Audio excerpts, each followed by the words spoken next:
Good morning to all. Today we will discuss the question answer of the poem number 3, The Voice of the Rain. मैंने आपको पहले भी बता दिया है कि 10th का जो पैटर्न है रेफरेंस, कॉन्टेक्स्ट और एक्सप्लेनेशन का, वो 11th और 12th में नहीं है. 11th 12th में केवल स्टेंजा गिवन होता है और उससे रिलेटेड क्वेश्चंस आस्क किए जाते हैं या फिर सीधा क्वेश्चन आस्क किया जाता है. Now we are moving to the question answer. There are only 5 questions which we have to done. Okay. There are 2 voices in the poem. Who do they belong to and which lines indicate this? इस poem के अंदर 2 voice है, 2 अलग अलग आवाजें हैं. तो वो दोनों आवाजें किसको बिलोंग करती है और कौन सी लाइनें इसका इंडिकेशन देती है. Yes, there are 2 voices in the poem. The first one belongs to the poet and the second one belongs to the drop of the rain. And the starting 2 lines indicate it, and the lines are, and who are thou, said I to the soft falling shower, which stands to tell, gave me an answer as here translated. आपको ये lines भी answer में लिखनी है और put the lines into inverted comma. Okay, now we are moving to the second question. What does the phrase strange to tell? इस poem के अंदर एक फ्रेज है, strange to tell. What is the meaning of that? तो strange to tell का क्या meaning है? Okay, the phrase strange to tell refers to the answer of the soft falling shower of the rain.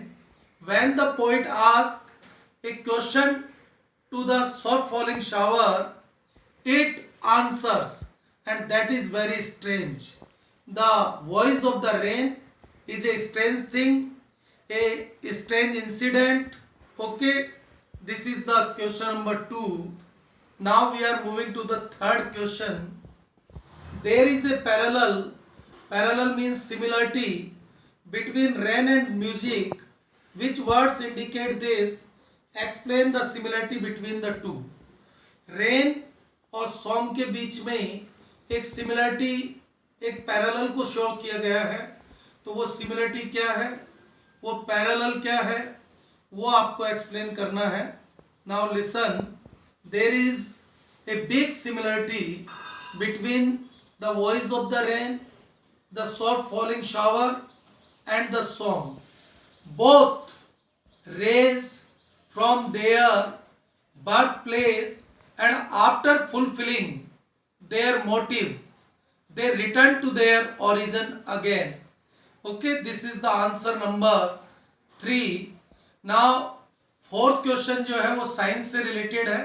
उस poem से उसका कोई लेना देना नहीं है कि जो how is the cycle movement of rain, rain का जो साइकिल मूवमेंट होता है, कैसे वो वाष्प के रूप में ऊपर जाती है, फिर क्लाउड का रूप लेती है, वापस आती है, उसको एक्सप्लेन करना है. Compare it with your what you have learn in science, कि आपने साइंस में क्या सीखा है उसके अकॉर्डिंग अगर कोई बच्चा लिखना चाहे तो लिख सकता है. Otherwise no need to attempt this question.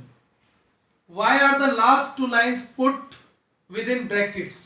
Last के जो 2 लाइन्स हैं उनको ब्रैकेट में पुट किया गया है. What is the reason behind that? उसके पीछे का क्या रीजन है?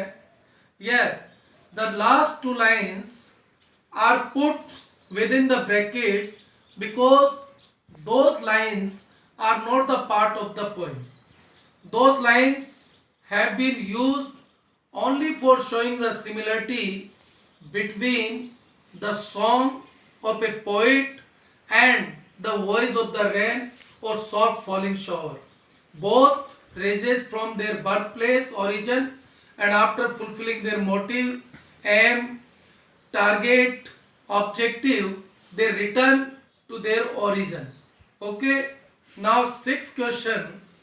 List the pairs of opposite found in the poem.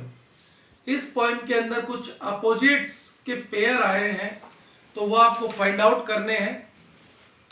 The following are the pairs of opposite found in the poem. First one we can say day and night. Day और night एक दूसरे का opposite है. Land and C, land और सी भी एक दूसरे का अपोजिट है. रैग्ड अनरैग्ड, ये भी एक दूसरे का अपोजिट है. विद विदाउट, ये भी एक दूसरे का अपोजिट है. इन आउट, ये भी एक दूसरे का अपोजिट है. ओके, तो और भी कोई आपको अगर उसमें मिलता है तो आप फाइंड आउट कर सकते हैं. There are mainly 5 or 6 pair of opposites found in the poem. Okay, आपको ये 5 क्वेश्चंस अटेम्प्ट करने हैं फेयर नोटबुक में और अपने होमवर्क को सेंड कर देना. That's all for today. Have a nice day.